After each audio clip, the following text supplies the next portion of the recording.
నిశ్చయముగా మంచి దాంట్లోకి ప్రవేశింప చేయడానికి దేవుడు ఇమ్మానుయేలు దేవుడు నీకు యుగ సమాప్తి సదాకాలం ఈ సంవత్సరం అంతా ఎవ్రీ డే నీ లైఫ్ లాంగ్ అంతా నీ జీవిత కాలం అంతా తోడై నడిపించి దీవించి ఆశీర్వదించను గాక. నిజమే, మరి దావీదు అన్నట్టుగా నా జీవిత కాలం అంతయు అవును కృపాక్షేమాలే నా వెంట వచ్చును, గాఢంద కారపు లోయలో సంచరించిన ఏ అపాయానికి భయపడను, ఎందుకంటే నువ్వు నాకు తోడైందువు, నీ దుడ్డు కర్ర నీ దండం నన్ను ఆదరించును. ఎస్, దేవుడు నీకు తోడైనాడు.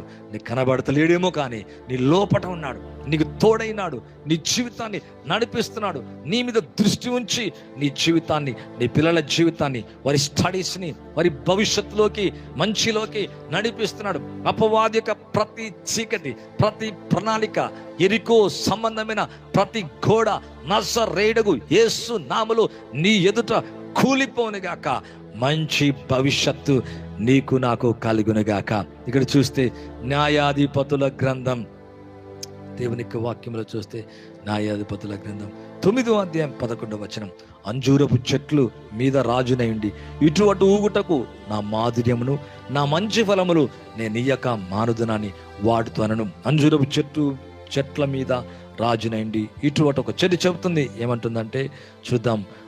మమ్మును ఏలుమని ఒలివ చెట్టును అడగగా ఒలివ చెట్టు దేవుని మానవులను దేవుని వలన నరులను సన్మానించుదురో ఆ నా తైలము నీయక చెట్ల మీద రాజునండి అటు ఇటు ఊగుటకు నేను వచ్చేదనా అని వాడుతూ అనను.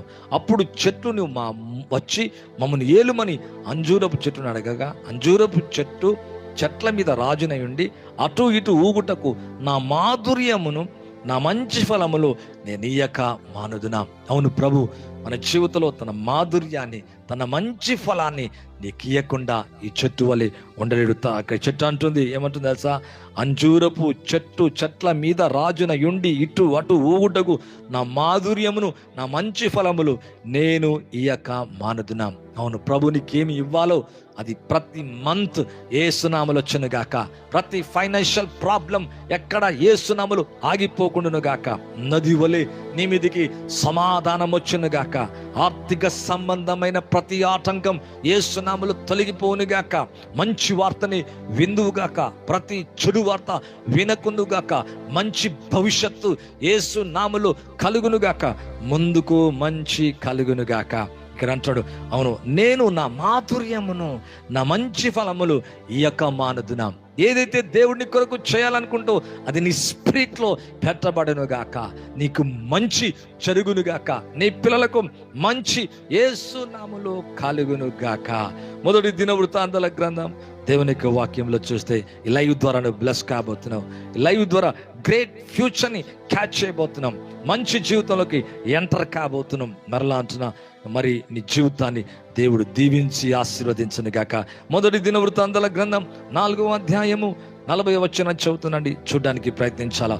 మంచి బలకరమైన మేతయు నెమ్మదియు సుఖము గల విశాల దేశమును కనుగొని పూర్వమందు హాము యొక్క వంశం వారు అక్కడ కాపురం ఉండిరి. ఇక్కడ చూస్తే మంచి బలకరమైన మేతయు నెమ్మదియు సుఖము గల విశాల దేశాన్ని ఇశ్రాయేలు ప్రజలు కనుగొన్నట్టుగా చూస్తున్నాం. నిజమే, దేవుని బిడలు మంచి మేత మేస్తారంట. అందుకే యెహోవా నా కాపరి, నాకు లేమి కలగదు, పచ్చిక గల చోట్ల ఆయన నన్ను పరుండ చేయించున్నాడు, శాంతికరమైన జలముల యొద్ద నడిపించుచున్నాడు, నా గిన్నె నిండి పొల్లుచున్నది అంటున్నాడు. పచ్చిక గల చోట్ల అంట. ఇక్కడ అంటున్నాడు మంచి బలకరమైనది, బలహీనమైన మేత కాదంట, బలమైన మేత మేదుగాక. నెమ్మదియు సుఖము గల విశాల దేశాన్ని కనుగొనరంట. దేవుడు నీకు నెమ్మది ఇచ్చునుగాక.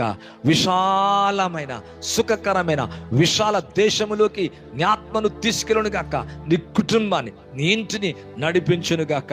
పూర్వమందు హాము యొక్క వంశవారు అక్కడ కాపురం ఉండిరి. మంచిది ఇస్తాడు దేవుడు, మంచి బలకరమైన మేతయు. దేవుని యొక్క వాక్యం అంటుంది నెమ్మదియు సుఖము గల, అవును, విశాల దేశాన్ని వారు కనుగొన్నారంట. ఎస్, నీ జీవితంలో ముందుకు మంచి కలగబోతుంది. నువ్వేం కనుగొంటావు తెలుసా? మంచి బలకరమైన మేత, నెమ్మదియు సుఖము గల. దేవుని యొక్క వాక్యం అంటుంది నెమ్మదియు సుఖము గల దేశమును వారు కనుగొన్నారంట. What a beautiful god. ఈరోజు అటువంటి జీవితాన్ని దేవునికి ఇచ్చునుగాక. మీరు కలవరపడుతున్నావా? కన్ఫ్యూజ్ అవుతున్నావా? నిరాశపడుతున్నావా? ఏంటి నా భవిష్యత్తు? అరే ఈ చిన్న చదువుకి ఉద్యోగం దొరుకుతుందా? ఈ లేని జీవితం ఎలాగా? ఈ ఆర్థిక సమస్యలు ఏంటి? ఈ అప్పు సమస్యలు ఏంటి?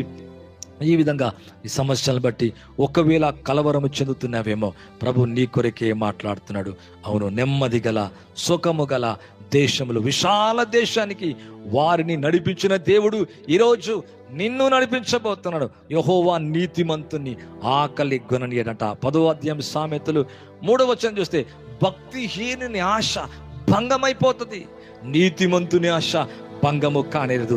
నువ్వు ప్రార్థిస్తున్న నీ జీవితంలో, ఆశిస్తున్న నీ జీవితంలో, లైవ్ ద్వారా కనిపెడుతున్న నీ జీవితంలో నువ్వు ఎదురు చూస్తుండగా గ్రేట్ థింగ్స్ జరుగును గాక. సామెతలు చెప్పినట్టుగా యెహోవా నీతిమంతుని కలుగొననీయడు, భక్తిహీనుని ఆశ భంగమైపోతుందంట. సామెతల గ్రంథం 23వ అధ్యాయము 11వ వచనం చదువుతుందండి దేవునికి వాక్యములు.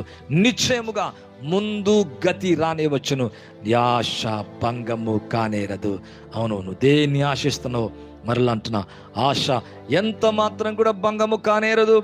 అవును, నీతిమంతుడు ఆశించింది వానికి దొరుకునని దేవుని యొక్క వాక్యం చాలా స్పష్టంగా తెలియజేస్తుంది. అవును, ప్రభు యొక్క రక్తము ద్వారా నీతిమంతుడివే, నీతిమంతురాలివే.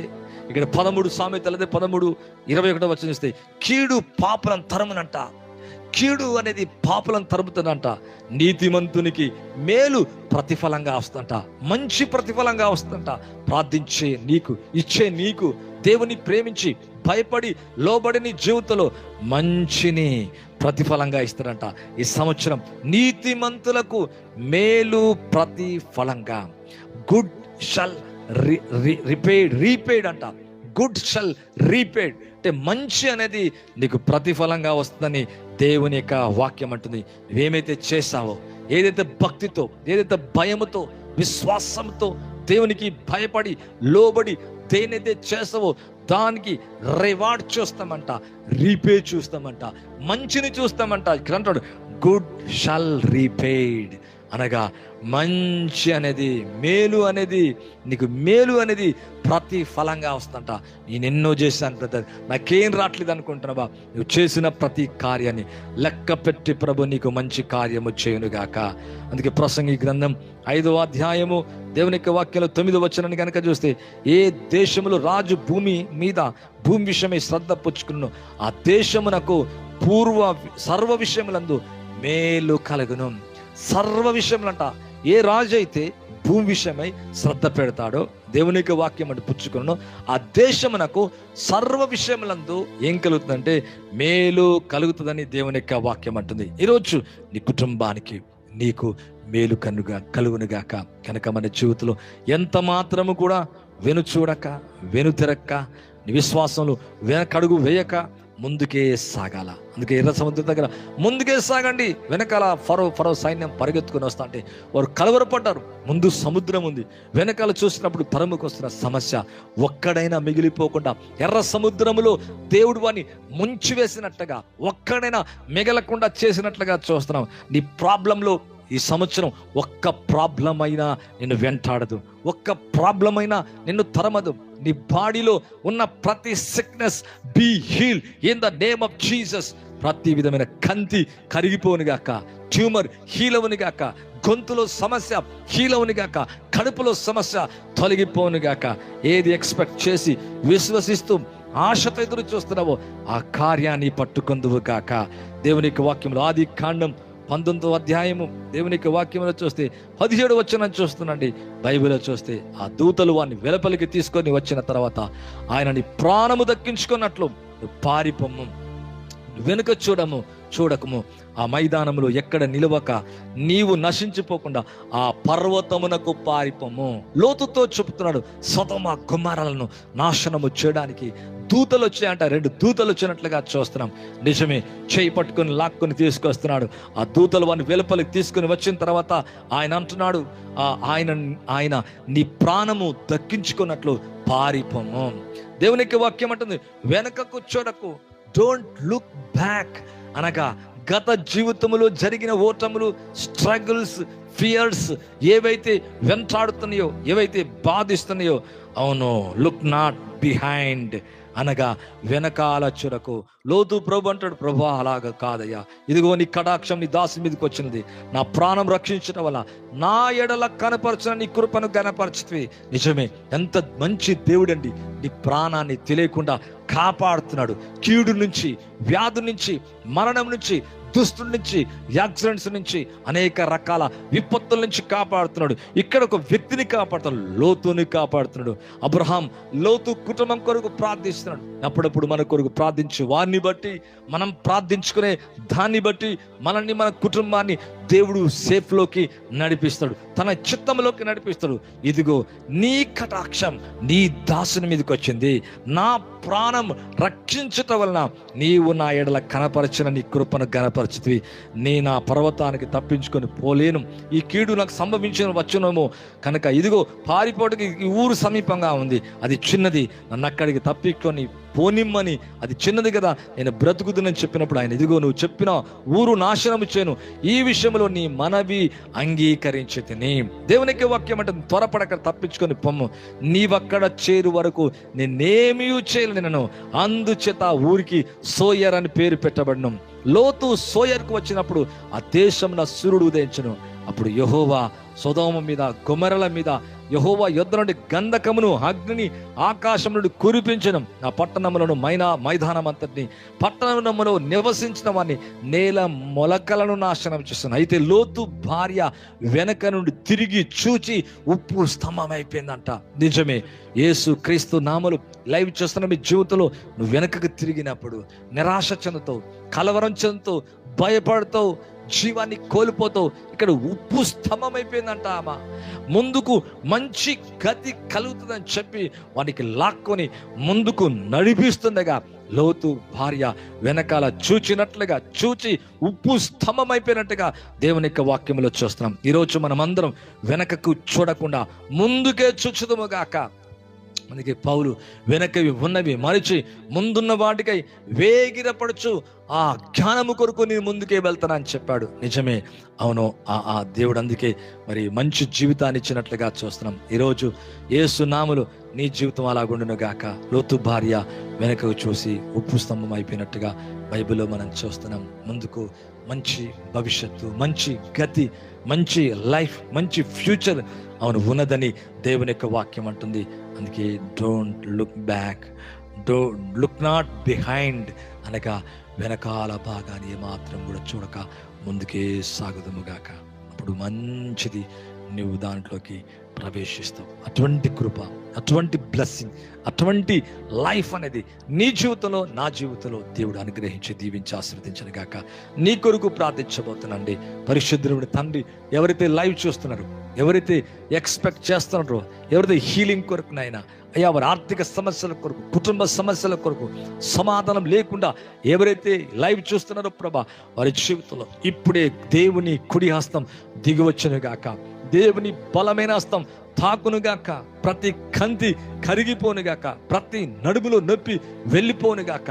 గొంతులో ఉన్న సమస్య తొలగిపోనుగాక. తలలో ఉన్న నొప్పి నజరేయుడగు యేసు నామములో వెళ్ళిపోనుగాక. Cancer be heal in the name of Jesus. ప్రతి దయ్యపు యొక్క శక్తి యేసు నామములో పారిపోనుగాక. మంచి కార్యములు ఇచ్చేయండి, మంచి భవిష్యత్తు ఇవ్వండి. అలా చేస్తున్నందుకు థ్యాంక్ యూ నైనా. గొప్ప కార్యములు చేయబోతున్న స్తోత్రాలు. టెక్స్ట్ చేస్తున్న వారిని బ్లెస్ చేయండి ప్రభా. రిక్వెస్ట్ ప్రేయర్ రిక్వెస్ట్ పెడుతున్న వారిని దీవించండి. ఏది ప్రార్థన కోరుతుందో వారి జీవితంలో కార్యం యేసు నామములో జరిగించినందుకు వందనాలు ప్రభా. థ్యాంక్ యూ నైనా. అలా చేసినందుకు స్తోత్రాలు. సకలమైన మహిమంతా మీకు చెల్లిస్తూ యేసుక్రీస్తు నామములో అడిగి వేడుకుంటున్నాను తండ్రి, ఆమేన్. చాలా మంచిదండి. ఈ లైవ్ ద్వారా ఎంతగానో దీవించబడ్డావని నమ్ముతున్నాను. ముందుకు మంచి భవిష్యత్తు ఉందని విశ్వసించండి, నమ్మండి. మొదటిసారి ప్లీజ్ సబ్స్క్రైబ్, లైక్ చేయండి, షేర్ చేయండి, పరిచయంలో పాలు పొందండి. అలాగే మొదటిసారి అయితే మీరు ఎవరికి తెలియచేయాలని కోరుకుంటున్నా. ప్రతిసారి లైవ్లో వచ్చినప్పుడు ఏకీభవించండి. ప్రభు అన్ని విధాలుగా దేవుడు మిమ్మును, మీ కుటుంబాన్ని దీవించి ఆశీర్వదించును గాక. Thank you. God bless you all. Praise the Lord. Amen.